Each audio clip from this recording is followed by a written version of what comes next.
So we're starting a little series on dating. Who's pumped? All right.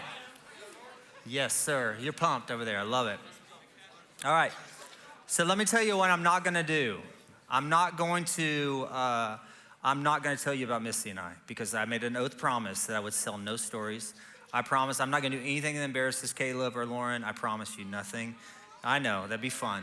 My goal is to take a deep dive into what dating is. I just want to say it. Oftentimes from the stage, pastors get up here and like, you shouldn't date, which I get their heart. I get their heart. I mean, we know statistically, who's an NBA fan? It's just me, probably. Anybody NBA fan? The chances of a high school sweetheart getting married, now I have to be careful because Jules is back there. This worked. But the chances of a high school sweetheart getting married is the same stats that the Portland Trailblazers will win the NBA championship. Now, they can. They're the 8th seed. They have to play the Spurs in the first round where they're going to get demolished. Go Spurs, go. But the chances are, there's another stat out. So Family Institute said the stat of a high school sweetheart actually getting married is somewhere between 1% and 2%. It's the same stat. Anybody play sports at their school? Raise your hand. Okay. Most of us play sports. The chances that you're going to go to a D1 school is about the same chances that high school sweetheart will actually get married. Now, I'm not trying to discourage you because I'm about to marry next summer, I'm about to marry a couple that met in Rail Base, dated, and went through it. So I'm not saying anything. Listen, I'm not saying anything. Julia and Brandon. Jules, you met Brandon at church? And Rebel Base, got married, and now has 2 kids. So listen, what I'm not doing is like, you guys shouldn't date. That's like old school. You dated in high school.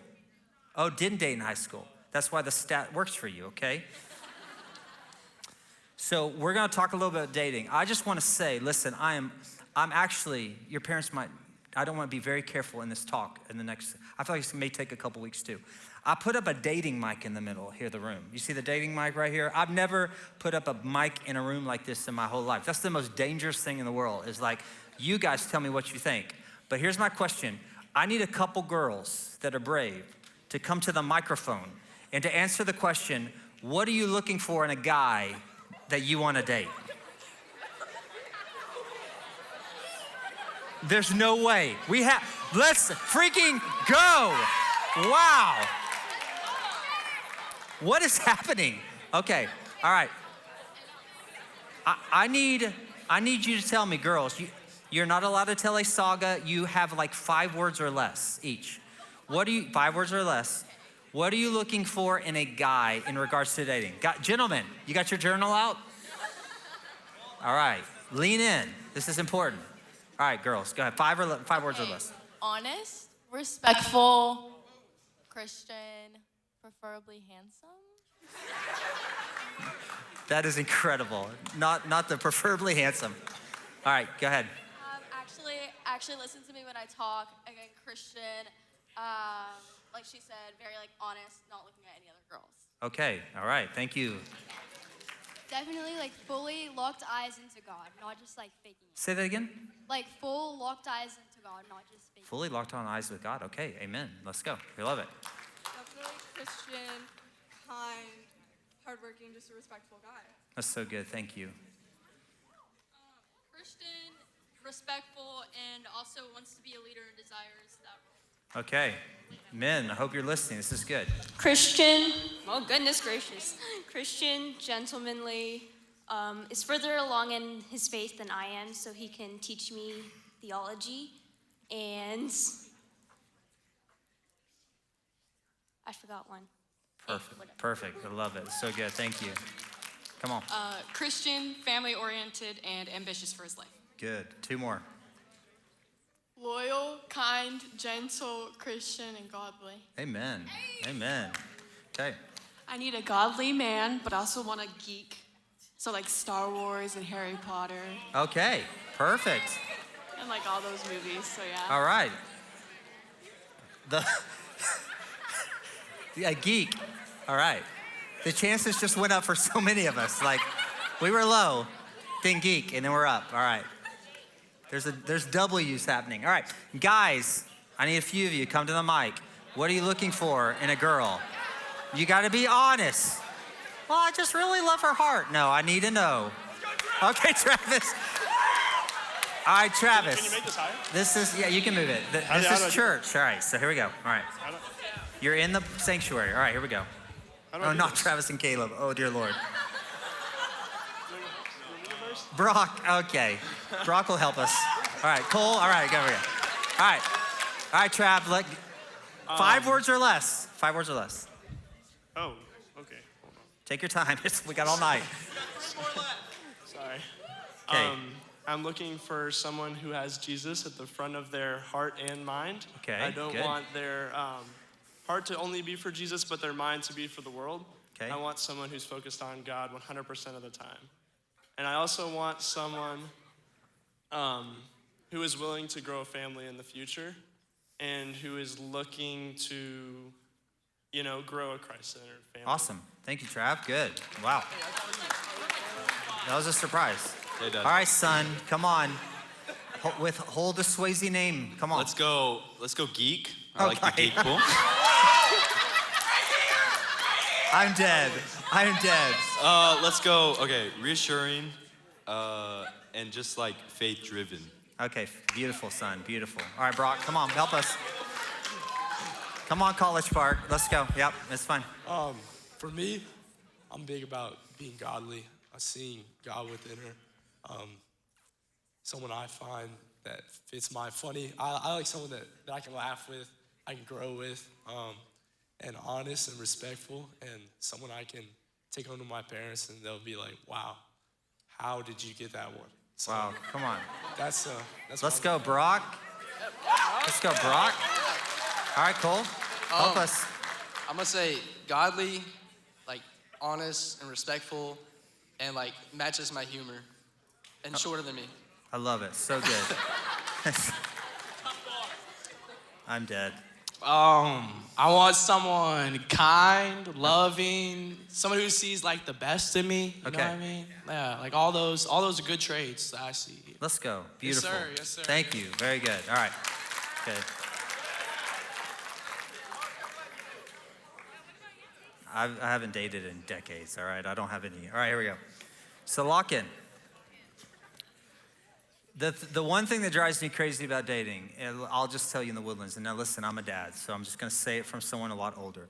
One thing I hate about dating is I can basically tell when they're gonna break up. And here's why, is because like the pictures become even better on Instagram or better on, there's like the perfect picture, perfect dates y'all start going on, the perfect, like it looks like everything. When the reality is that most high school relationships look like, breakups, or there's some sort of like ghosting that goes on with a guy, or there's confusion, or there's like where they're like, where are we in the relationship sort of conversations that are going on. And the reality is that you guys live in a generation that is obsessed with love, but has no idea what love actually is. And listen, I can say that. You're young, you're figuring this out, but you are a generation, you're growing up in a time where your culture, your people your age, you're obsessed with love, which is beautiful, but not really sure what love actually is. And so tonight is kind of unraveling, at least initially, God's design for love and God's design for dating. I just want to say this up front. We know in the Bible that it's very clear that not all people are called to be married. There is a sort of gift of singlehood that is actually a treasure. We see Paul and others that say, I get to kind of give everything I am to the church. It is good that I'm single. There's like this value in it. We know throughout history, people are called to that, or maybe called for a season into that. It could be a lifetime. We honor that. No way do we sort of want to come up here and say the goal of your life is to get married. And until you do that, you're incomplete. That's not a reality. The person of Jesus who lived the ultimate fulfilling life was single his whole life. So the idea that dating someone will give you something more that you've always wanted is not true. If dating at its core is anything, is an invitation to be absolutely drawn to a place of humility over time, that you're formed in the image of Christ, because your love for them grows and your love for self diminishes. It is an unbelievably hard journey, marriage is. This idea of like, it's just this sweet thing that's beautiful, and you're gonna meet this godly woman, and it's gonna be the greatest thing, or godly guy. Your life's gonna complete, you're gonna blossom, you're gonna finally experience what life is all about. is not a reality. Once you make a commitment and covenant with someone to walk with them until both of you breathe your last, it's sort of an invitation of a lifelong invitation of dying to self and becoming more like Christ. Someone is more important in your life. And so I just want to say at the beginning, what I'm not doing in this series is sort of lifting up dating, going, if you're not doing this, you're missing out on light. What I'm doing is saying, I think most of us are doing it wrong. And I have the opportunity decades ahead of you to sort of just invite you to reconsider a couple things. So if you have a journal, here's 3 things I'm gonna talk about tonight. Number 1, this is so rich. This is gonna be good, I promise. Number 1, why you date matters more than who you date. Okay, all right. Number 2, who you are becoming matters more than who you are attracted to. And then third, oh my gosh, third is dating is preparation for covenant, not consumption. All right, so here's what you're wrestling with. Most of your friends, and listen, if you're dating, welcome. Listen, I'm cheering you on. I'm like, come on, 1%, let's go. Let's walk with Jesus. Let's know Jesus. Let's do this. I've seen it. It's happened. So I'm cheering you on. Most people aren't dating for purpose. They're dating for attention, validation, or because they're lonely. They want physical connection. And what happens is it'll lead oftentimes to heartbreak, regret, and confusion. You don't need really dating advice from me. I'm too old. It doesn't really matter. But what you do need is a different vision of what love is. And this is what will really help you as you navigate dating. So let's start with why you date. There's a couple of scriptures I want you to write down and look at first. When it comes to love in the Bible, love is pretty clear that Paul writes in 1 Corinthians. And you'll see this at a lot of weddings. Love is, come on, read it with me. Love is kind. It does not envy. It does not boast. It is not proud. It does not dishonor others. It is not self-seeking. It's not easily angered. It keeps no record of wrong. All right, so first off, love seems to be the sort of thing that is more than a feeling that you have. It seems to be an action of self, sort of like myself does not matter as much as someone else's self matters. Love is this sort of place of like patience and kindness, and I'm giving up what I want for someone else. Love is sacrifice. If you're writing your journal, love is sacrifice. When you step into any dating relationship, it is not what am I getting out of this? It is, am I learning to sacrifice for someone else? That's the beauty of dating. Dating is God's gift. Dating is beautiful in the way that we do it, if we do it in a way that honors him and honors the word of God. There's a passage that a lot of times pastors will get up here and be like, guys, be careful because this, but I actually think it's helpful in the conversation. Song of Songs, chapter 2, verse 7 says this, and it's really important. Daughters of Jerusalem, okay, that's not it. Here's what it is. Song of Songs says this, maybe it'll get there. Yes, it is. Do not arouse or awaken love until it so desires. There's something really careful that there's a piece of your heart that wants to love in a way that's self-sacrificial, love in a way that honors Jesus, love in a way that honors the person that you're loving. Dating is the invitation to step into this type of love. The problem is that you can awaken it early.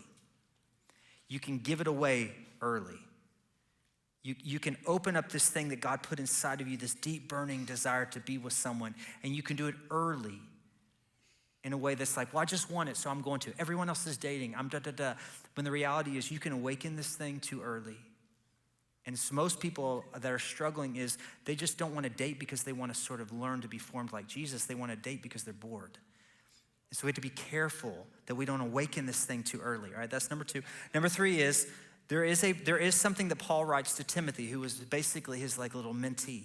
Paul was like, how can I walk with a teenager who's planting a church? That's what Timothy was, a teenager planting a church. This is Diego or younger. This is what he writes right here. 2 Timothy 2:22, flee the evil desires of youth and pursue righteousness, faith, love, and peace, along with those who call on the Lord out of a pure heart. There is this sort of deep desire that we have to recognize when you're young. There are evil desires inside of the heart. You know this. So many of you struggle with all sorts of things, and I'm not here to sort of blame anything. I'm just saying inside of a young person are a lot of desires, and a lot of the time those desires aren't always of like purity and of Jesus. There's like, okay, why am I struggling with wanting to do these things that seem to be evil? Well, you have to realize when you're young, I mean, it's all ages, but especially when you're young, you have this sort of welling up of evil desire that you have to be careful. You haven't lived enough life to recognize it must be sort of tempered and sanctified in a process. So, point number one, if you're writing, why you date matters than who you date. Why you date matters more than who you date. Most people ask, who should I date? The better question is, why am I dating at all? And you have to ask that. If you're dating in the room, or you're thinking about dating, or there's just like, why am I dating? What's the reason behind it? 3 wrong reasons to date. You ready? Number 1, well, I don't want to be alone. Terrible reason to date. Number 2, everyone else is doing it. Terrible reason to date. Number 3, they make me feel better about myself. Terrible reason to date. That's not love, that's neediness dressed up as romance. That's not love. That's just I need, I want. Neediness dresses itself up in romance. Dating is about discernment, not entertainment. This isn't about how do I make my life like a little more fun? How do I make Friday nights more fun? Well, let me date someone. Let me make things a little better. Dating is not entertainment. That's not why God made it dating. It's like, well, she's 16, probably super bored. Let's set her up with this. Like, that's not it. It's not like God's not up there trying to figure this out. The question at the core, and I don't want to freak you out because I know you're young, but I just want to tell you why God decided to make dating a thing. I mean, you might hear as you get older this idea of courtship, of like sort of finding someone that you're like, okay, I want to know and to walk with them and see if this thing works. At the core of why you date should be this question: could this lead to covenant? And when I say the word covenant, I just mean marriage. Could this be the pathway? Because dating is a required pathway. Unless your parents are like, well, I'm doing an arranged marriage and you don't have a choice and we're setting you up with this girl or this guy. Just kidding. I hope that doesn't happen. I mean, I'd be game with it as parents. But this dating is a requirement to move towards covenant. But if you don't know what biblical dating is, you're going to use people. You're going to end up using people, and that's really dangerous. I feel like most of my ministry is like sitting down with people who are regretting things they did in a dating relationship. And I'm like, man, if only you had understood a more biblical understanding of dating, you could have missed all this. So who you are becoming matters so much. And asking the question, why am I dating? What is it inside of me? Is it coming from a place of selfishness, or is it really coming from a place of like, I would like to move towards recognizing this person as someone I could be in covenant with through marriage? Point number 2, who you are becoming matters more than who you are attracted to. You live in a teen culture that says, well, find the right person. Jesus says, no, become the right person. This is important. Everybody's like, well, you just need to find your right person. Jesus is like, no, you need to become the right person.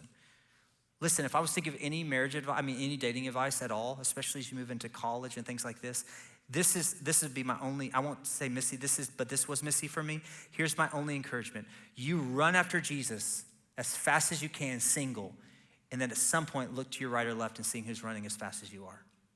That's the person you'd want to date.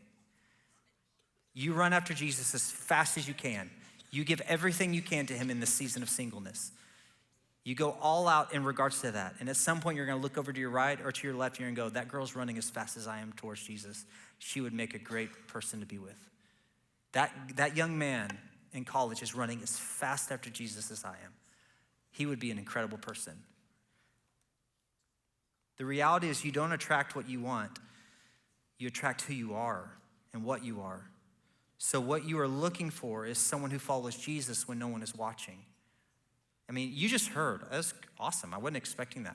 Every person that came to the microphone today said, godly Christian running after Jesus. One of those. Every single person that talked today. So you want someone who's following Jesus, but when no one's watching.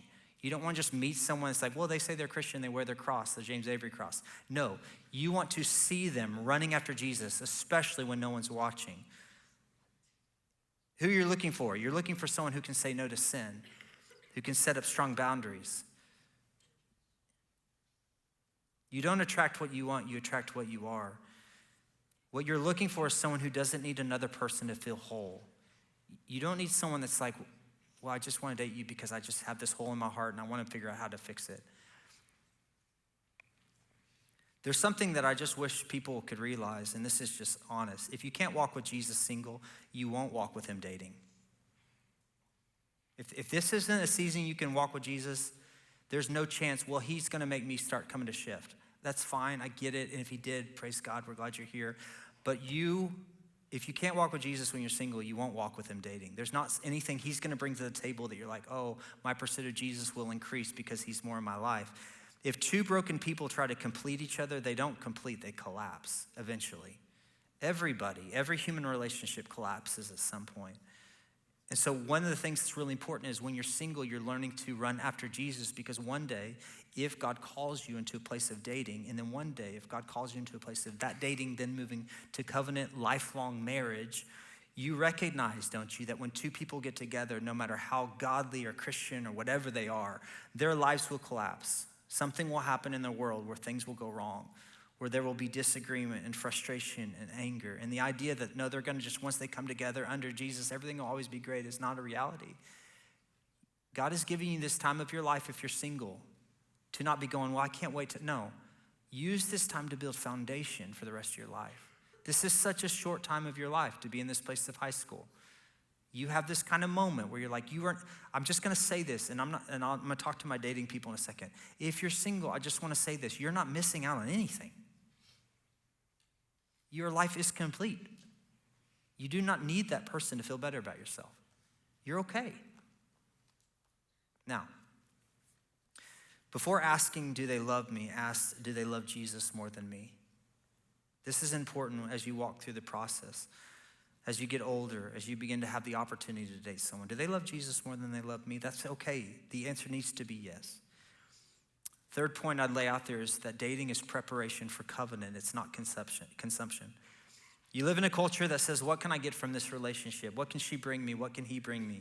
Here's what the kingdom of God says. How can I become someone who gives myself in covenant? How can I become someone that lives a life of faithful sacrificialness towards someone else? Here's the danger of modern dating right now in your world, in your culture. Modern dating trains you to sample people. Let's just see if this works out, what it's like. Modern dating trains you to replace people. You're like dating someone. Everyone's like, man, they're so good together.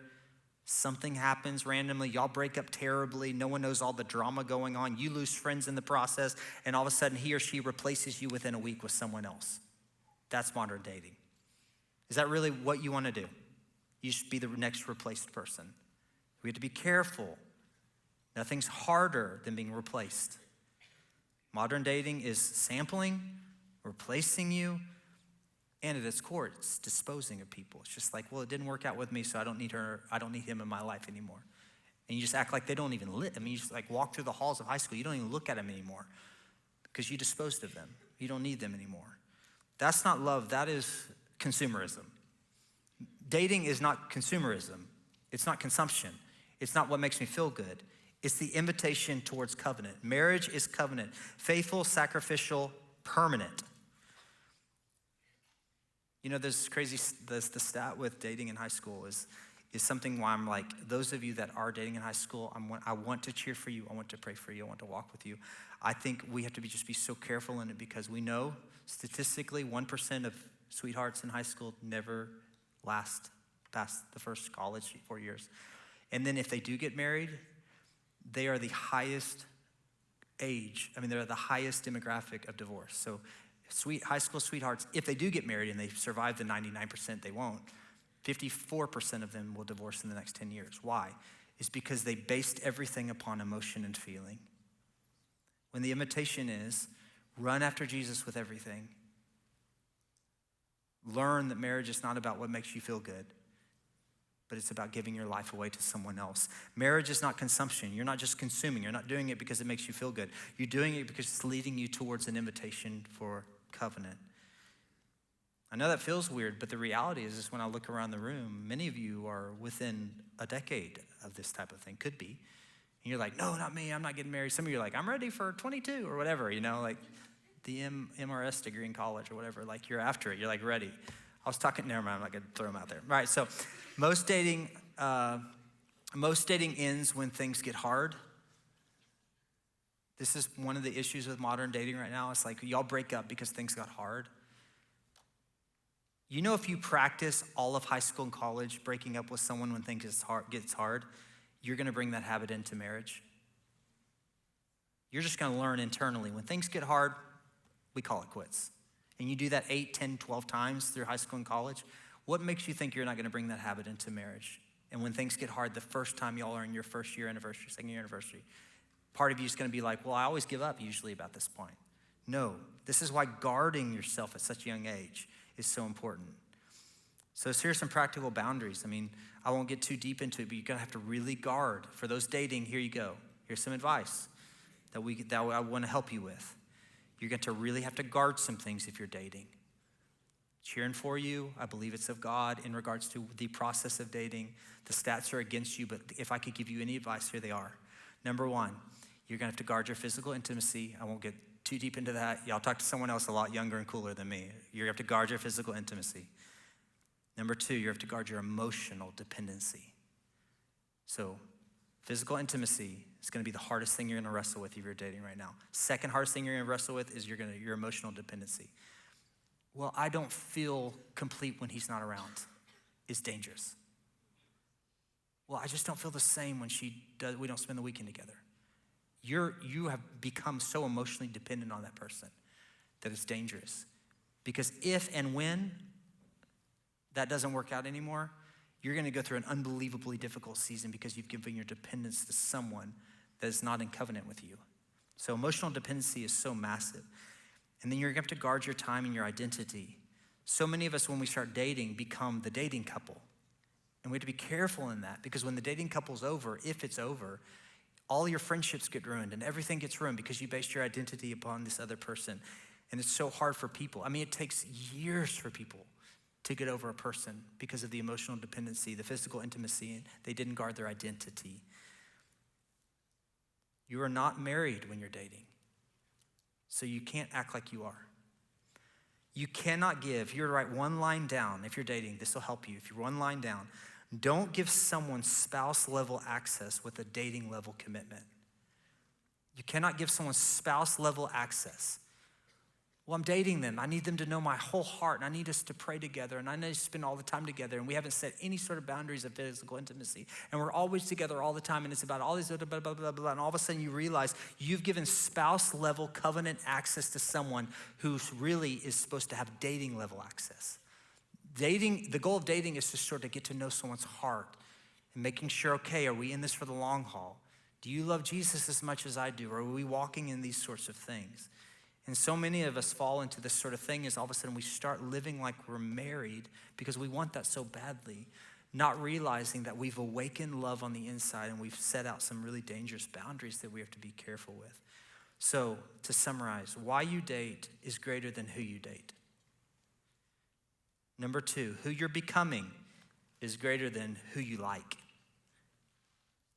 And then dating prepares you for covenant, not consumption. For those of you in the room, no matter if you're dating or not, I just want you to recognize that there is a possibility that one day God does invite you into covenant, into marriage. As I shared before, this doesn't make you better. It's not like the purpose of life is to get married, all those things. There are so many people walking on the planet that have chosen singleness, and God has called them to that season, and they're sitting in it, or they're like, I want to get married, but I'm in my 30s and 40s still trying to figure out what that is. There's so many people that are walking in that, but the reality is that when you walk with Jesus, there is a completeness to it. We honor and we love people that are single. We just say you have the opportunity to love God in ways that many of us don't. So we honor those that are single. Marriage is not some sort of next level. It's not. If it's anything, it's an invitation to self-denial. It's an invitation to sort of say, I'm gonna love someone more than myself. It's formational. It's the reason God designed it. But Jesus and many have chosen singleness as a gift. But I do want you to recognize that most of you, I recognize, will get married one day. Most of you in the room will be in a relationship, a covenant relationship. Now, you have to make an agreement right now that I'm able to be the person that does your wedding, okay? Give me a Ned. Okay, good. Thank you. I expect 100 invitations. All right. But here's the question I want to end tonight. I want you to, close your eyes. I want you to imagine your future spouse sitting across from you. So you have no idea what they look like. More than likely, they're geeky, apparently. I don't know. So here's something I just want you to sort of, and I don't want to do, this is not guilt. This is just help us, like, Lord, help us. They're going to ask, what kind of person were you before you met me? Trust me. They may not ask that exact question, but they are thinking. If you're dating someone 4 years from now, 6 years from now, you're moving towards covenant, they're going to ask, what kind of person were you before you met me? You have two answers, honestly, that you can give. Number one, you can say, well, the truth is I gave pieces of myself away to a lot of people. Or you can say, I became someone who was ready to love you well.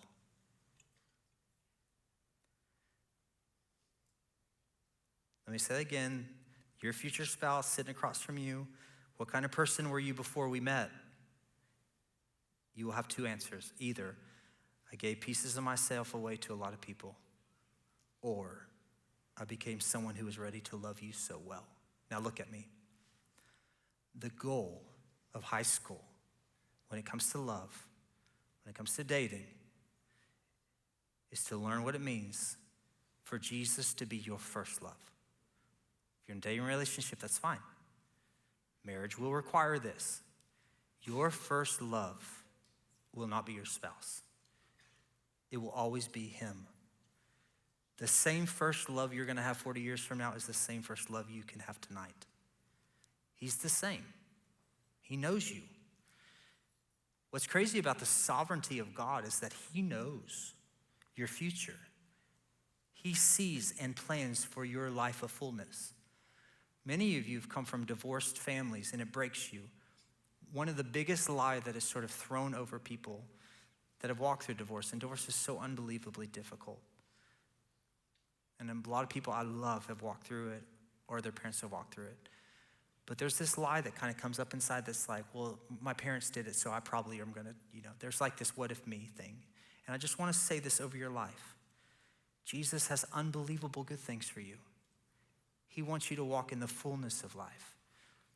He knows your future and the desires that you have to be married and have a family, or desires, whatever, the things that are inside your heart. He knows those things. He's not like, well, I want to keep fun things from you. That's not what God does. He doesn't want to keep things from you. He just knows one day you're going to make a covenant relationship with someone, and you get to say to them, I became someone who was ready to love you. I've spent all of this time preparing myself to love you, to give up everything inside of me for everything inside of you. Don't rush into something that shapes your heart until your heart is shaped by Jesus. If you just jump into dating because it's fun and everyone's doing it, it begins to shape your heart. It begins to mess up all the things inside. You begin to struggle with all these things. You stop coming to church because you're like, I don't get who God is and why all this bad, blah, blah, blah, blah, blah, because you mess with the heart. And Jesus is going, let me shape your heart. Let me heal your heart. Let me prepare your heart. Let me be in a place where you're just running after me. And trust me, one day you're going to run so fast after me and go, that girl's running after you as fast. She'd be incredible to run with life through. The most romantic thing I could say tonight is this. Just if I was to paint a picture of what Scripture is, if I was to paint a picture of what Jesus wants with dating, is this. The goal isn't for you to find love. The goal of the Bible is for you to become love. And then you recognize it one day in someone else. Let me say this one more time. The most romantic God created, he is the one that made love. He's the one that made dating. He's the one that made romance. He's the one that made sex. He's the one that made all the things you're like, oh, why are we talking about this in church? It's his idea. This wasn't like a human decision like, oh, it'd be cool if we got together and made kids. That's not that. This is like God's idea, like God's plan for fruition of life. He wants you to have everything you long for, but hear this. The goal of your life isn't to find love, it's to become love. Because if you become love, if you run with Jesus, if you say singleness is a gift, I don't need someone else, or I'm dating and we're setting up boundaries and we're chasing after Jesus together because we're beating the stat, we're gonna follow Jesus even now through our senior year or high school, whatever that looks like for you. Run after it, but the goal isn't for you to find someone that fulfills you. The goal is to become love. Be with Jesus and become love. And then one day you're gonna look over and someone else has become love as well. And when two people that have become love in the image of Jesus come together and make commitment and covenant to do all of life together, it's the most romantic, beautiful, life-giving, family, legacy-changing thing on the planet. Because then marriage becomes this thing you get to step into. You get to go, okay, this is the process. I'm less about me. It is becoming more about people. And then trust me, when you have kids, it becomes even more than that. You begin to love other things walking around more than you love yourself. This process that God has us doing is because he wants to form us. He wants to teach us what real love is. Love is not about what feels good. Love is about what you give away and you sacrifice. This is love at its core. The goal isn't for you to find love. The goal is for you to become love. All right. I feel like we need to do week 2 next week. I just got so much thoughts, advice to this. Anybody raise your hand if you would like to do week 2. Okay, the rest of you get out of here. We don't care, all right?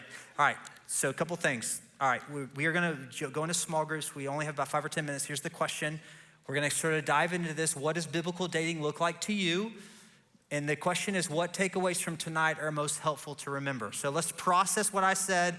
Disagree with me if you want to. Wrestle if you want to. Think through with it, but get in a small group and do that. We love you guys. We'll see you next Wednesday night.